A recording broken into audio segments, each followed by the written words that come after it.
My complete name is Christopher Edward McKinnell. I'm named after my grandfather, Edward Warren. And I run the international network known as the Warren Legacy Foundation for Paranormal Research. This is a group of dedicated people all around the world who volunteer their services to help when somebody gets in trouble with the paranormal. We don't charge for our services, and we're constantly expanding. Our job is to educate the public, to educate the next generation of paranormal researchers, and of course to help people in trouble. As a matter of fact, we also have two different psychic support groups for people who are struggling with their abilities or who have abilities and want to further them or even suppress them. One is in English and one is in Spanish. Eventually, we'll be expanding into Portuguese and other languages as well. Anything that we can do to be of service to others is what we're trying to do. So you think it's more a life call, and just kick off the script. You think that be a researcher is more a life calling you, or is a choice that you make? In my personal case, I started so early, I don't know that I ever had a choice. By the time I was 12 years old, I was searching for God, trying to understand God and going to different religions and studying with them. I started out Catholic, but went to the Mormons, Jehovah's Witnesses, Zen Buddhism, Judaism, Mohammedanism, anything I could get a hold of, trying to learn. And by the time I was 16, even before that, I was going on lecture tours with my grandparents and meeting people. Like, for instance, I think I was 14 years old, and we met one of the three priests who actually performed the true exorcism that the movie The Exorcist is based on. Yeah, that was something else. You know, at 14 years old, I'm like, wow.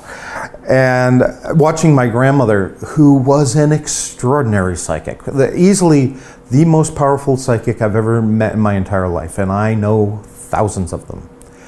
And to watch her stand in front of a building and tell the entire history of that building that she'd never been to, she didn't know where she was being taken, and she's talking about private details that are only known to the family of a haunting going on inside the house.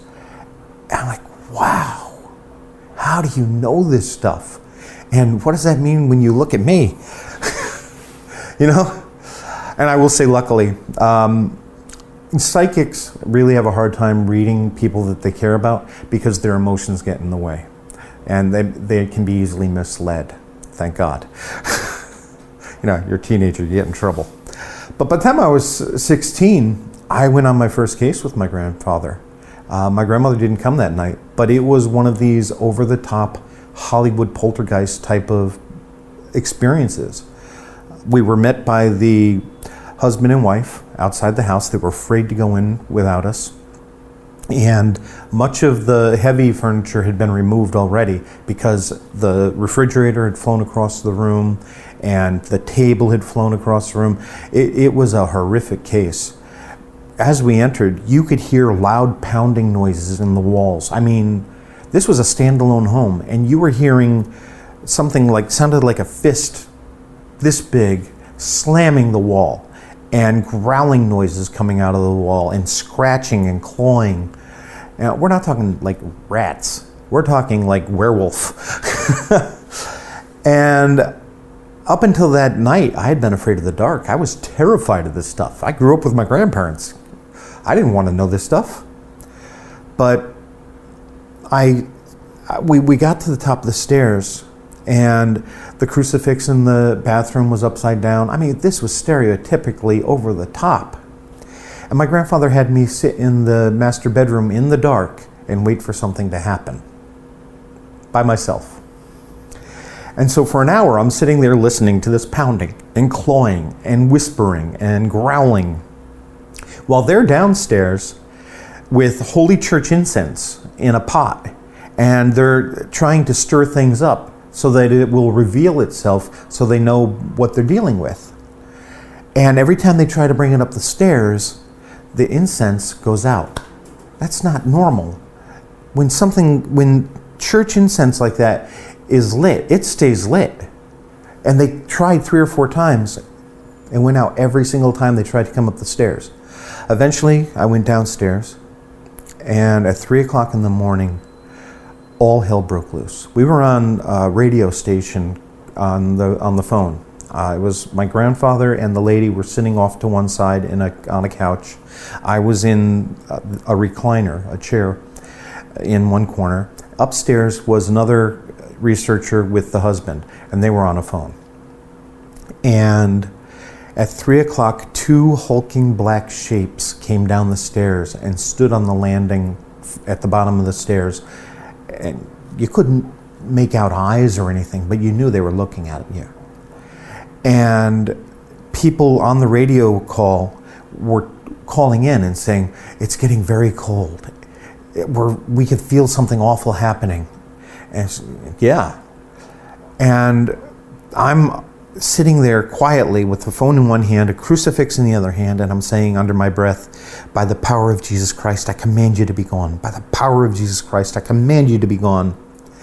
And the woman screams, and she says her face is on fire, and my grandfather turns the flashlight on her face, and on the left side of her face, there are 3 claw marks and blood dripping down her cheek. And then that pot that had the Holy Church incense in it came out of the kitchen, flew around the corner, and straight at my head. And it just went like that past me. It hit the window behind me. The shade flew up. The pot crumpled, but the window didn't break. The woman was screaming she wanted to get out of there. It's 3:15 in the morning now. And I'm like, "I'm going to help you get out of here. That's a good idea." And so I go to the front door, and the front door's locked. It hadn't been locked. We'd been in and out of there all evening. But the door's locked, and the lights are going on and off, on and off. That chair that I had just been sitting in flipped over and flew halfway across the room. And then the door opened by itself. And we left my grandfather sitting alone in the living room on the radio and we went outside. One of us got sick. I don't remember which of us it was. But that was my first night on a case. First night? Yeah. Yeah. And you decided to continue? You know, the funny thing is, as I mentioned, I was afraid of the dark up until that night. From that night on, I've never been afraid of the dark. I've never been afraid of anything. My grandfather was in World War II. And I think, he joined the Marines when he was 16. His father found out and came down and pulled him out.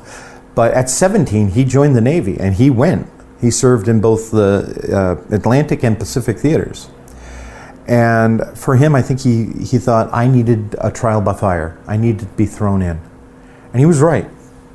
The only things that scare me today are concern for people I love. Other than that, nothing phases me. So can you tell the story of your grandparents to us, please, in professional and personal? Sure. Well, my grandparents, they met when they were teenagers. My grandfather had grown up in a haunted house, and his father didn't believe any of that. But my grandfather was seeing the old lady that used to live in that house in the hallway. It scared the hell out of him. But it also made him have a lifelong desire to understand. My grandmother, on the other hand, at a very early age, I think she was 8 years old, they have a holiday in the United States called Arbor Day, where they celebrate trees. And she was at St. Charles School, same school my mother went to, same school I went to, and they were planting a tree. But instead of that tree, that little tree, my grandmother all of a sudden saw this full-grown giant tree. And she mentioned it to one of the nuns, and the nun said, "We don't talk about those things." So my grandmother learned very quickly, we don't talk about those things. But when they were about 16, I think, my grandmother had never been on a date in her entire life. But her girlfriends had invited her out to the movies. They knew they were inviting her out to meet this boy. She didn't. And they got to the movie theater, and my grandfather was working at the movie theater as an usher. And he invited them to go out for a Coke after the movie. So after the movie, they went down to the local soda shop, and my grandmother didn't like Coca-Cola. So she ordered, instead of a 5-cent Coca-Cola, she ordered a 15-cent milkshake. My grandfather called her a gold digger from then on. But they hit it off. And as he was saying goodnight to them and walking across the street, my grandmother saw not that teenage boy, but the middle-aged man that she would spend the rest of her life with. And she knew then that was the man that she loved for the rest of her life. And she did. He got into the Navy at 17, as I mentioned, and they arranged to get married very young, And I think my grandmother was 18 when my mother was born, 18 or 19. So they started early with their family. They only had the one child, but yeah, they started early. So you can talk about a little of presentation work of your family to the audience, please. These guys from the movie. Sure. Most people know my grandparents from the Conjuring films and the Annabelle films. And yes, the first Conjuring movie was pretty good, actually. The second Conjuring movie, they took real cases. Amityville was a very real, very horrific case that my grandparents worked on, that my grandmother said it's as close to hell as she ever hopes to get. It was real. Don't believe anybody who tells you that it was a fraud or a hoax or anything like that. The truth is, the people who owned the home, George and Kathy Lutz, I knew them.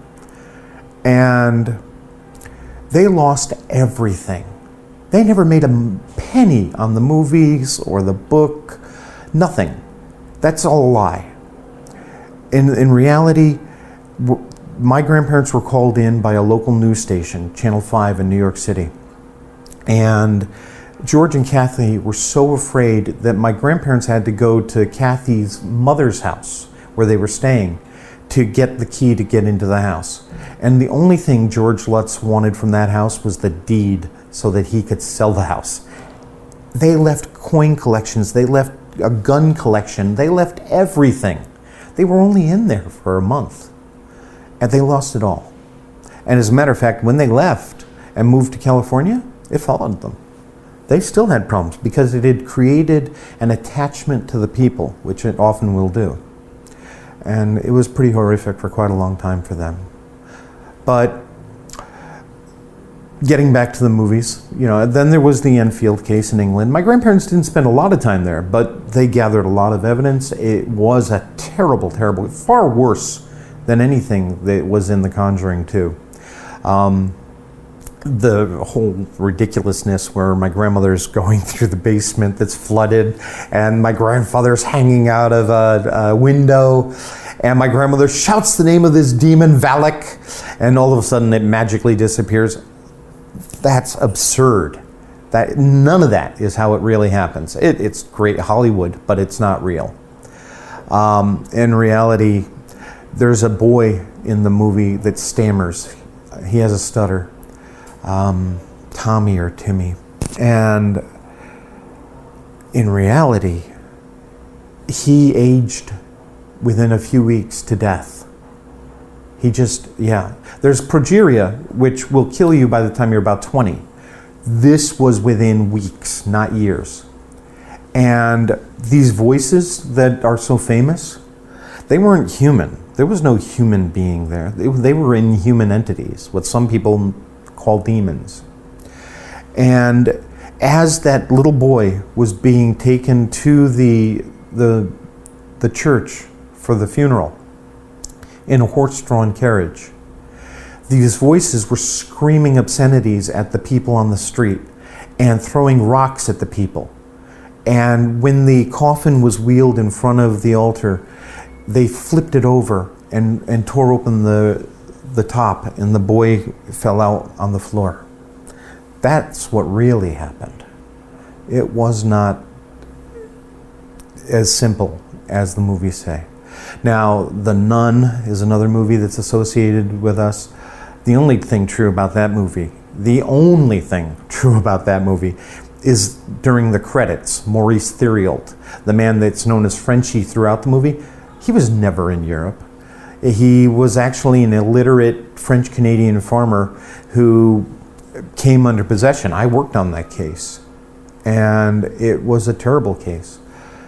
You will see in the credits a portion of the exorcism. I was there for that, and that was real. But Valak and all of that stuff, that was completely made up by James Wan, an amazing producer, director, writer, unbelievably cool man. He loved my grandmother. I mean, he truly did. He was so respectful of her. As a matter of fact, in one of his movies, I'm not a big film buff, before he did the Conjuring movies, he named his main character Lorraine in her honor, even before he met her. So I kind of like that. But the Annabelle movies are all fantasies. They're not based on reality. There is real Annabelle, of course, but it's a Raggedy Ann doll. Here in Brazil, and actually most of the world, recently they went crazy because there was a false report that Annabelle had disappeared from the museum. It's not the first time. Last year when my grandmother died in Brazil, there were stories going around that she moved in her case when Annabelle died. No, that's not true either. We occasionally move Annabelle because we take it to special events, but we have to have it in a special case with blessed items around it and prayers and blessed salt, and so you don't get hurt, But all of the other stuff, that's ridiculous. The Annabelle movies are fun. They're kind of scary. I liked the first one, but they're not based on reality. My mother, for instance, in the third movie, supposedly has all of my grandmother's gifts. My mother doesn't have any of the gifts and wants nothing to do with the paranormal. It skipped a generation. As a matter of fact, I'm amazed she ever allowed me to do it at 16 when she didn't want anything to do with it herself. So you think the movies, in general, the movies can, como é que fala, atrapalhar?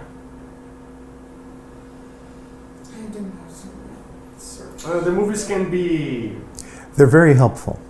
Unhelpful. No, they're very helpful. Helpful? Okay. Oh yeah. No, the Conjuring universe has been a godsend for us.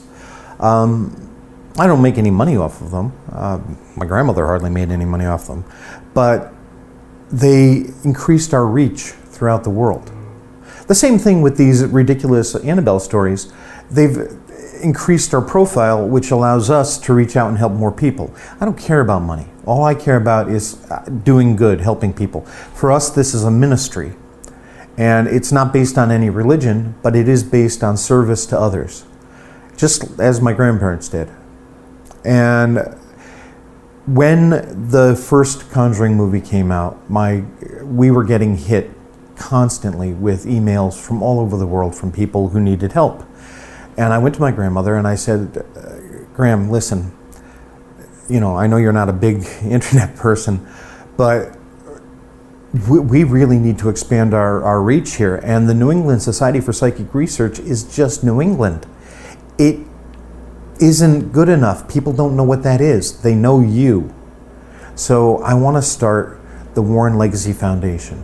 I want to keep your name alive. I want to make us global so that we can go out and help more people. She loved the idea and gave me her blessing, and that's how this got started about 5 years ago. Okay. So you are an exorcist, right? Among other hats, yeah. I have a lot of jobs. What are your main jobs? What are you called? Well, I am the director of the Warren Legacy Foundation. I am a therapist. I am a teacher. I mentor people all over the world. I consider myself a psychic researcher, a paranormal researcher. For me, I am a minister, and a lot of people call me a demonologist. I'm not comfortable with that term. I don't think anybody knows enough to call themselves a demonologist, and who the heck gives you that title? In my experience, traveling around the world, things that we call demons will display themselves according to your cultural beliefs. So, for instance, the famous case of Anneliese Mitchell in Germany. She thought she was under possession from Hitler, Nero, and I believe Beelzebub. It might be Asmodeus. But because those names held terror for her. Currently it's Zozo or Legion. Those are the big names that we get all the time, because those names have entered the public consciousness. And whatever we're dealing with wants you to be afraid. It wants to feed off of all of your negative energy, so it will portray itself in the most horrific manner it can, and it does that according to your culture and your spiritual beliefs. You know, most of the demon names that we have actually come from ancient Sumerian gods and Babylonian gods, that when the Hebrews moved in and then the Catholics have moved into different cultures, they take those gods and they literally demonize them. But these things have existed long before we named them, and the names that we give them were originally God names. They were benevolent names. That doesn't mean that the entity that is portraying itself as Asmodeus is benevolent in any way. Having said that as well, I am here in Brazil to learn more, because I do know now that there are entities that are redeemable. There are dark entities that are out there trying to do good to redeem themselves. You know, everything has free will. Yeah, there's a lot of evil out there, but I've also learned, for instance, in the book of Job. In the book of Job, Satan is a prince of heaven and walks into the throne room of heaven and says to God, so you've got this guy named Job who is your most faithful follower, but look at him, he's got everything. He's got wonderful flocks, he's got a beautiful family, of course he loves you. Let's test him. Let's take it all away and see what happens. I don't think he's going to have faith in you. And God said, go ahead, do anything you want to him, but don't kill him. So he gives him boils. He kills his family. He takes his flock. He takes everything to test his faith. I think evil, everything's created by God. Evil is a crucible that God uses to help shape us, to help form us into what we need to become. I've been through lots of tragedy in my life. I've been abused, hurt, so much has happened.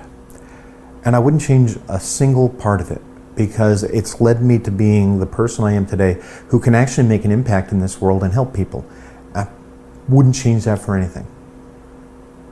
So, about exorcists and movies, what is the difference between the real exorcist and the movies exorcisms? The first Exorcist movie is pretty good. It really is. The pea soup and the head spinning around, not so real.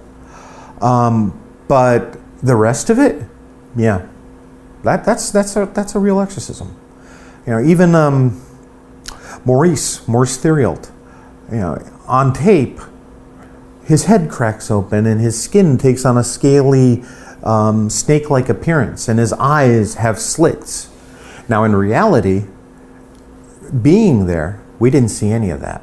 We did see him drooling blood and crying tears of blood and the pain he was in. All of that we saw. But the psychic manifestation was on film. These things will know things they shouldn't know. They'll speak languages the person doesn't know. For instance, Maurice again.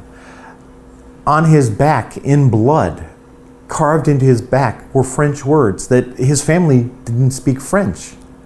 But when they read it to him, and remember, he was illiterate, he couldn't read or write, when they read it to him, he was able to translate it.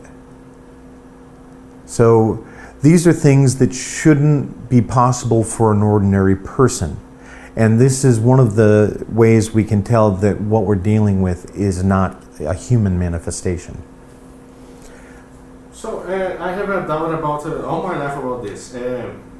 When I see in the movies there is an exorcism, the people use crosses and holy water and things from Catholicism. There's this means that they are needing like a Bible or something like this, or there are some ways of do it by another. Just need your words, or you need objects and stuff that do help you. Right. Here's the thing. Every religion, every great religion in the world has exorcism rites. Objects and words, ritual, all focus your intention. And that's what it's really about. Focusing your faith and your intention through these things. So if holy water and crucifixes fill you with that power of God and your faith is strengthened by having those, then absolutely they work. But if you're Jewish and you pull out a crucifix, it's really useless because you don't have any faith in it. It is all a focus for your faith. So the people who are being exorcised, exorcised, yeah. And they have to believe somehow in No. this, or anyone can be possessed or something like that. Possession is incredibly rare. Incredibly rare. It isn't like Hollywood in that way. I have only personally run into 5 confirmed possession cases where I had to get involved. Only 5. And out of 40 years. So it isn't like Hollywood in that manner.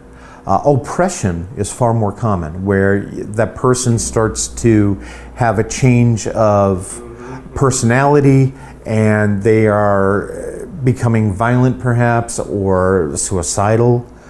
That's very common. That's far more common. That's the progression. It starts with an exterior phenomena, which we call infestation, and then oppression, where it starts to work on you, and then finally, maybe, rarely, possession. But when I go in, when any of my people go in on a case, we work with the faith of the family. So if we're working with Hindus, we will work with Hindus and their belief systems, because we want them to have faith in what we're doing. It isn't as important that we have faith in it. Having said that, we often will work with people who don't have any spiritual beliefs, and all they've got is faith in us. That's when we use our own ways of going about doing things. Nice. About the museum, I think it's a curiosity of mine. People walking down the museum isn't dangerous for people. First off, the museum is closed. Yeah. Okay. Because I heard, I don't know it's true, but I heard there's a point of visitation. Ooh, let's trip there. And it was never opened to the public. It was on occasion, on special occasions, my grandparents would bring small groups into there. But today, nobody goes into there. Partially that's because of zoning laws that have changed, and now the public doesn't have access, which is fine. I always felt it was far too dangerous. To me, it is a prison more than anything else. And people will ask, well, why don't you destroy these items? Well, because when you destroy it, you can't destroy energy. Energy can only be transformed.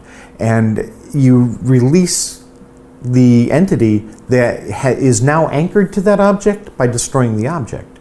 Yes, you may send it back to where it came from, but then it's only waiting for an invitation to come back out and hurt somebody again. Now, it's locked down and it isn't going to hurt anyone. That's why these things exist still. there's some kind of difference between the entities that may in an object, a house or something like ghost, demon. There's a graduation somehow. Yeah. Yeah, there are many, many different types of entities out there, and there's self-manifestation, which means that your own beliefs and fears can manifest and actually change what's happening in a home, like poltergeist phenomena, where things will fly around, but it's because somebody who's in a disturbed state, whether it be a teenager going through puberty or somebody who's a psychic who's got out of control abilities and doesn't know how to control them, or somebody with mental illness or drug abuse problems, these people hook into a power source that may be present in that one house, and their fears, for instance, they hear tapping, and sure, it might be a squirrel, but because they don't believe it's a squirrel, all of a sudden they're starting to look for paranormal reasons for it to exist, and they literally make it happen. Or, of course, there's ghosts. And a ghost is simply a person who's died. There are a number of different reasons people become ghosts. Free will is everything.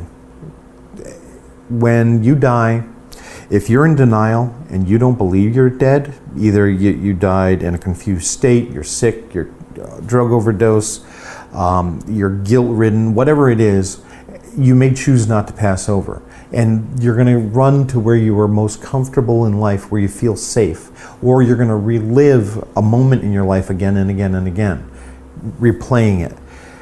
Those souls are lost, and our job is to try to help them to understand what's happened to them and to pass over. That requires some counseling. It's really good if you have a good, strong medium to help with that. Then there are those who have unfinished business. These are people who something is overwhelmingly important to them and they need to stick around until they can get that message across. So they're looking for somebody that they can talk to help them get that message across. Psychics, an ordinary person, we all have an aura around our body, but a psychic has a brighter, much brighter aura. So for a spirit, a psychic glows like a lighthouse in the darkness, and they're attracted to them. So a lot of people who happen to not even realize that they're psychic are often having these spirits come to them, and they're like, I'm haunted, what's wrong? Well, the spirits are always there. They're there for everybody. It's just you happen to be more sensitive to them. Most people are harmless. You shouldn't be afraid of most ghosts. Yeah, of course there's some bad ghosts because there's some bad people. But until you know for a fact that what you're dealing with is really awful, maybe they're just trying to get your attention because they need help. And that's the way you should look at it. Don't be afraid, because fear is the true enemy in the paranormal. Fear will then open doors for something negative to latch onto you and start to feed off of you, which brings us to the next type of spirit, which is an inhuman entity. These spirits are like psychic vampires, and they will feed off of your energy. So, in the case of Annabelle, for instance, it came portraying itself as a lost little girl, very innocent. This happens all the time on cases. Matter of fact, my very first case, it was a little boy who shows up at first and says, where do all the lonely people go? And, people immediately want to care for a lost child. That creates an emotional attachment that they then can turn into a spiritual attachment. Once that happens, if we're dealing with a negative entity, it then turns negative. And it will use a small amount of energy to make you afraid. And then all of a sudden, every little noise, every little thing, your keys are missing, oh, it must have been the ghost. And you start to feed it even when it's not actually doing anything to you. So fear is something you need to learn to control.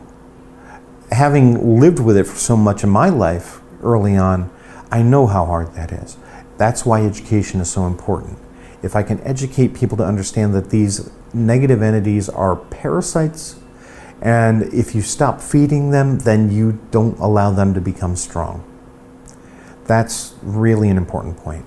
Where people can be educated in the, I don't know, I want to be a researcher, I want to help, where people can...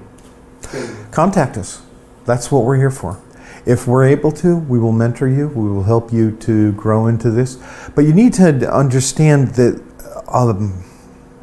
95% of what we do is therapy. It's psychological. Most of our cases are psychological. Every case has a psychological component. 5% of them have a paranormal component, but still psychological as well. You do a lot of counseling in this job. It is about helping people to understand what they're dealing with first. Because at the end of the day, it's their battle, it's their fight. You can help, but there are always underlying issues that make them vulnerable versus you. And they have to deal with those problems, whether it be through drug treatment, mental health treatment, just working on building up the energy in the home so it's not so depressed. Often haunted houses that are really negative, often, not always, are very filthy, cluttered, awful places. And clean your home. Get it uncluttered. Throw away all of the excess crap you don't need and start playing relaxing music that makes you feel good, not headbanging music.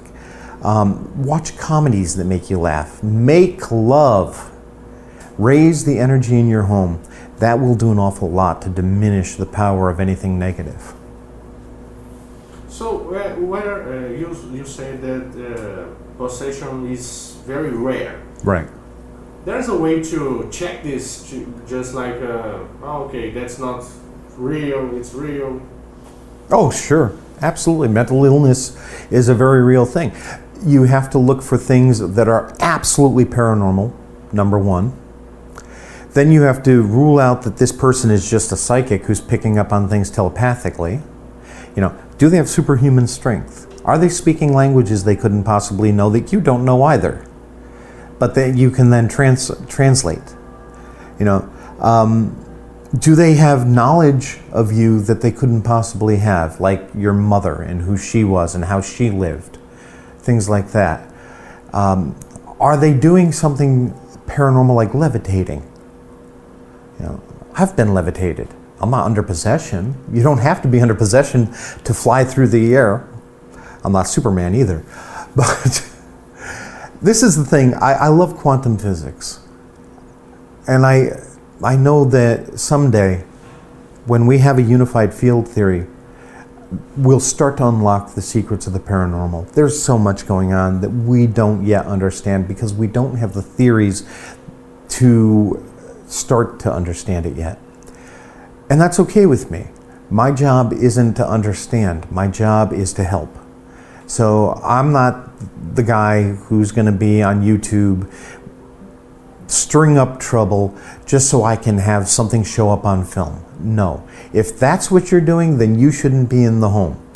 You go in, maybe you gather evidence because you have to bring the church in or for whatever good reason, but you're not there just to gather evidence. If you're not there to help somebody, you shouldn't be there.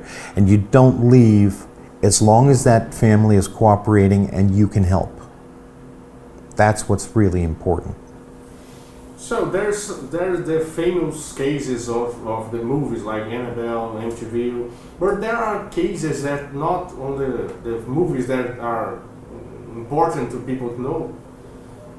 You can give an example of case. I'm working on a case right now. I've been trying to get to England for about 2 years. This is a terrible case, really awful. As a matter of fact, I'm going to be leaving for Great Britain a week from Monday, thank God. This young man, he's now 36, 37. He's been in a mental institution for the last 20 years because he had a run-in with a black magician, a Nigerian black magician who cursed him. And he very quickly degenerated and started coming under possession. I watched him come under possession. And he's finally getting out of the institution into a place where we can get to him. And I'm going to be going there to do an exorcism and hopefully help him. Now, having said that, he still has 20 years of institutionalized behaviors. It's not going to be a magic wand where all of a sudden everything's hunky-dory and he's fine. No. If we can break that attachment, though, then we can work on helping him psychologically as well. Right now, this thing is oppressing him and possessing him all the time, to the point where he won't form bonds with his family because he knows they're threatening the family. The family has been affected. The family's been hurt. Paranormal things happen to them all the time. And it's a form of intimidation that he won't fight them because he loves his family. You were telling me about a place up in Minas Gerais. Thank you. Which had a very strong slave culture. Mm-hmm. We worked on a case where a man had been a slave and he had earned his freedom somehow, and this was around just before 1800, and he was up in New York State, which was a free state, and he had his family with him. And he still believed the old ways from Africa. And he was out there doing his dowsing in his own way, looking for water for his farm. And people saw him, and they murdered him and his family, took his land, left the bodies hanging in the barn. And he wanted retribution. He wanted justice. And for 200 years he was seeking this and causing a lot of turmoil for people all around that area. Eventually, there was this house near his farm, which no longer exists, of course.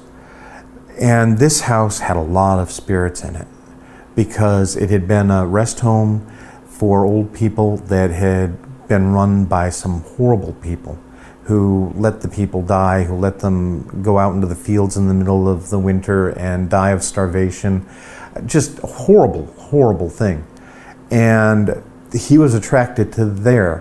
When a new family moved in and the woman was an empath, he was able to start showing himself to her.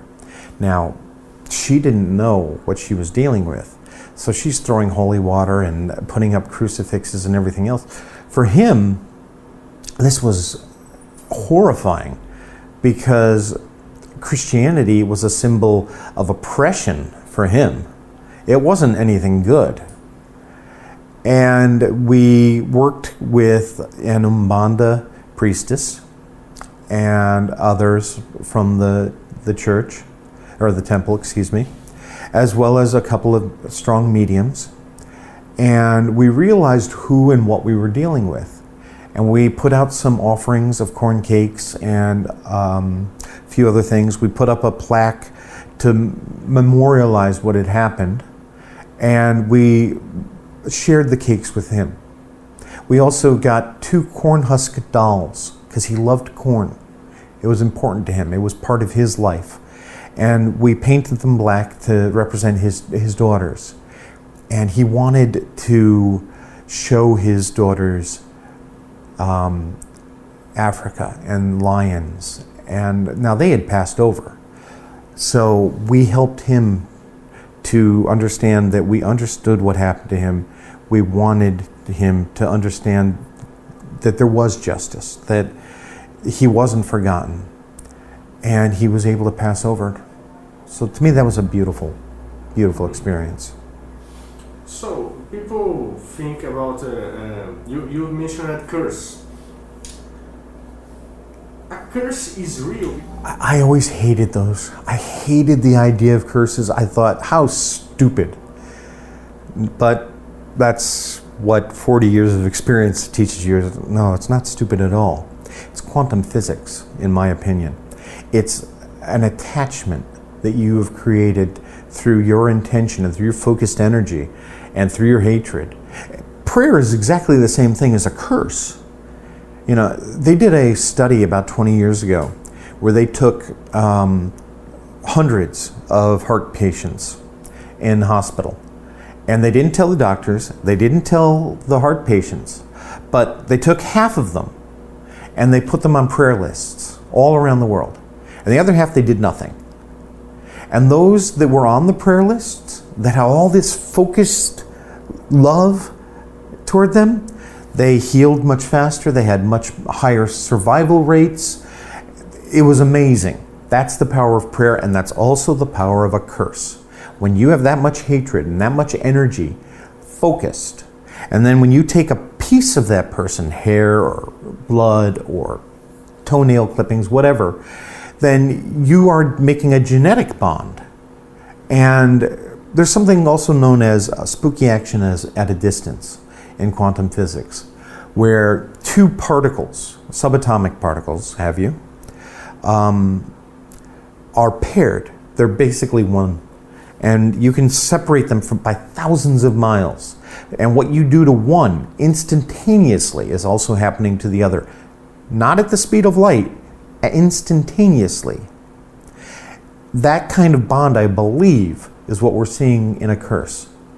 And so when you do something to this object, you focus your intention on that object, you have then started to do the same to the living person. Now, having said that, there is also a strong psychological component. You don't have to believe in a curse for it to work, but it sure helps.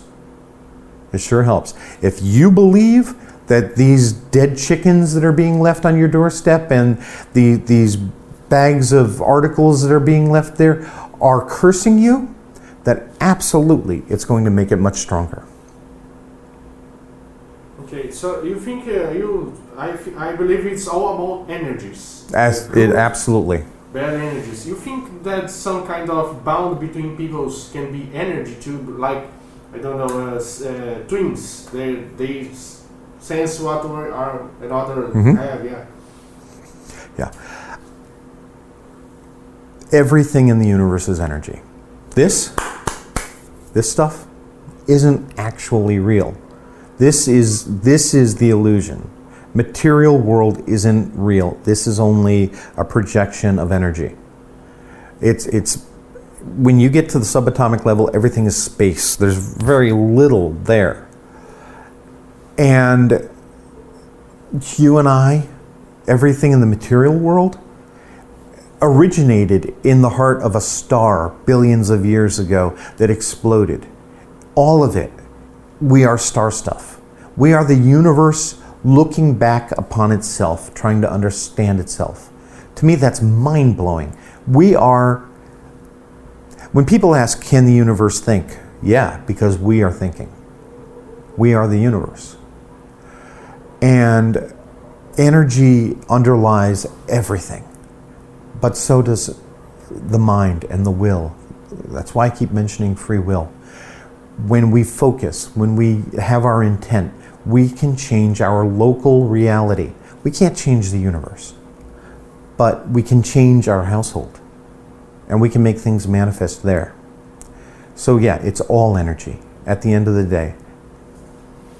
So let's change back to museum. I remember one question about it.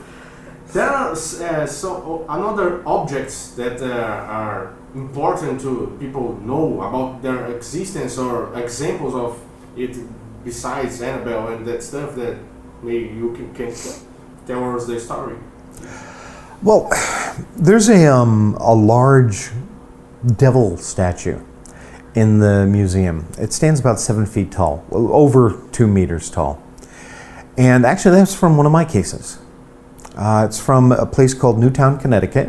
I grew up there, as a matter of fact.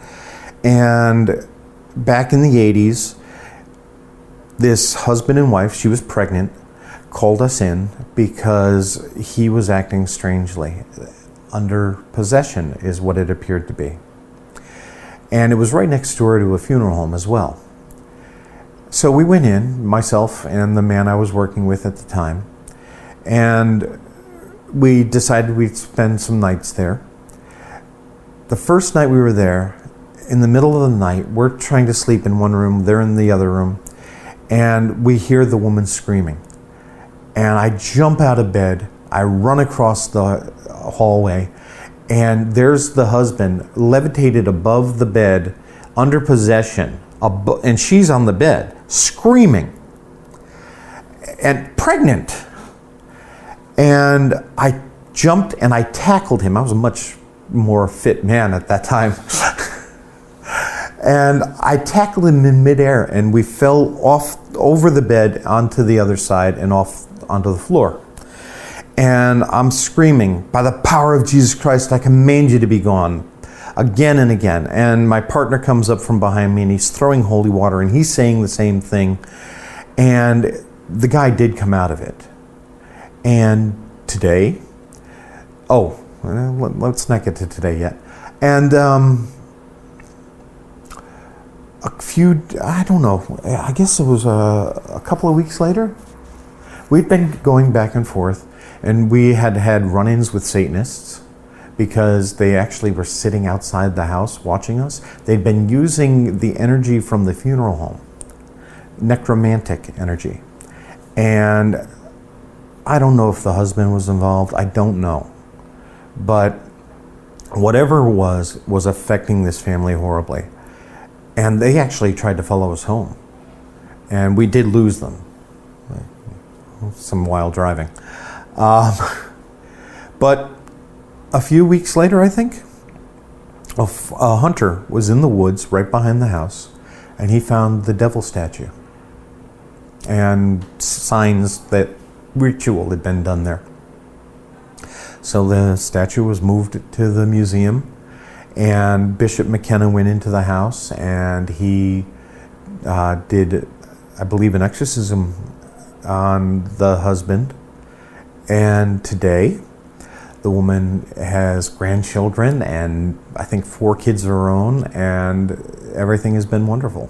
You think that you're studying Umbanda, Kibanda, and there's African religions. Do you think that might be a relation that Brazil and African descendant countries are the more needy to guidance of these spirits? No. Or No. then Every soul in the world is looking for God one way or another, whether it be through art, poetry, music, science, astrology, astronomy. It doesn't matter, religion. We're all yearning to understand, all of us. And you had asked me about spirits earlier, and what I didn't make quite clear is there are a lot of inhuman spirits, and they're not all demons, whatever a demon is. They're not all evil. A lot of them are elemental, which means spirits of the earth. And I've lived in Africa. I've lived in the Middle East. I've lived all over the world. I've been very lucky.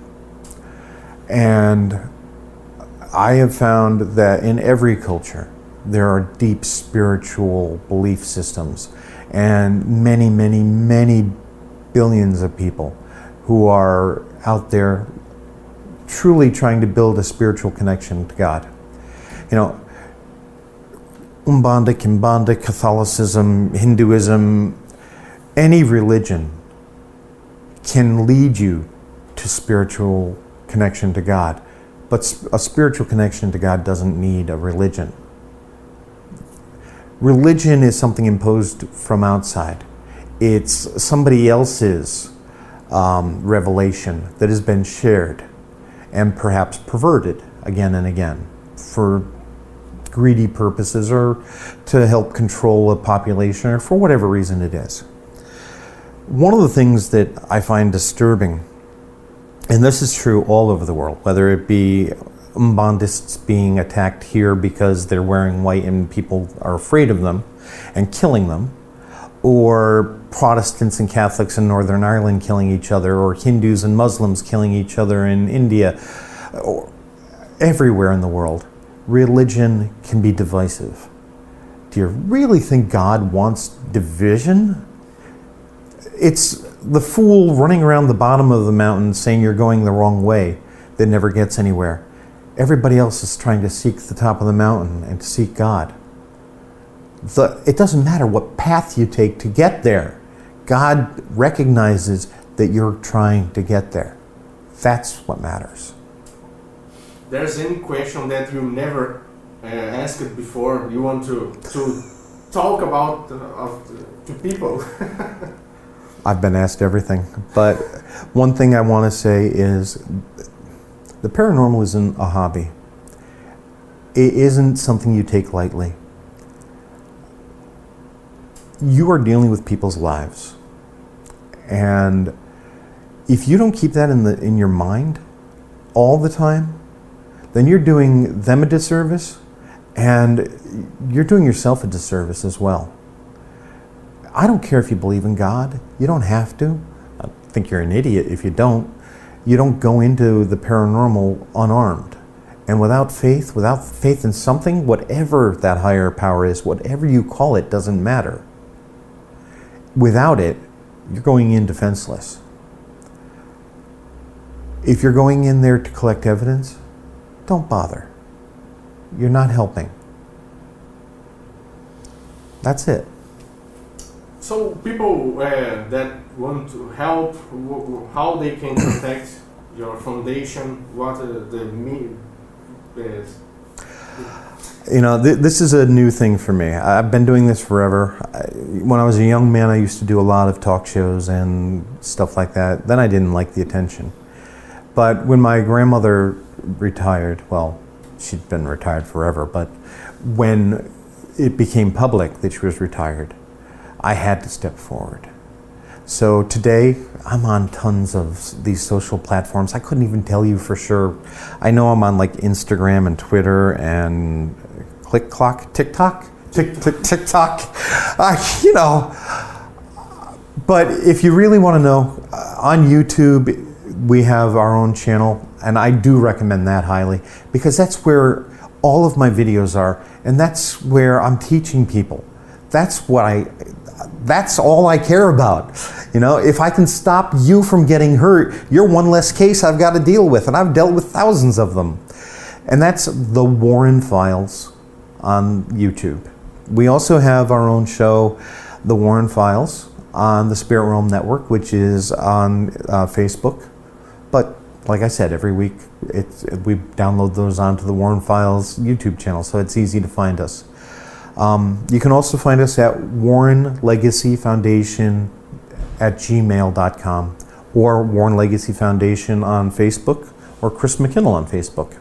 Those are the places where you're going to get the most immediate attention from me. That's where I am, and I'm always watching. Now I'm also watching Twitter. It gets overwhelming. We get well over 100 messages a day. But I do my best. I do perform triage. If it doesn't seem like there's something there that I have to help, then I'm probably just going to say hi. If you just say hi, I'm just going to say hi. But if you truly need help, please let us know. We will set up an intake interview with you. We'll go through the steps we need to find a team to get you the help you need. That's what we're here for.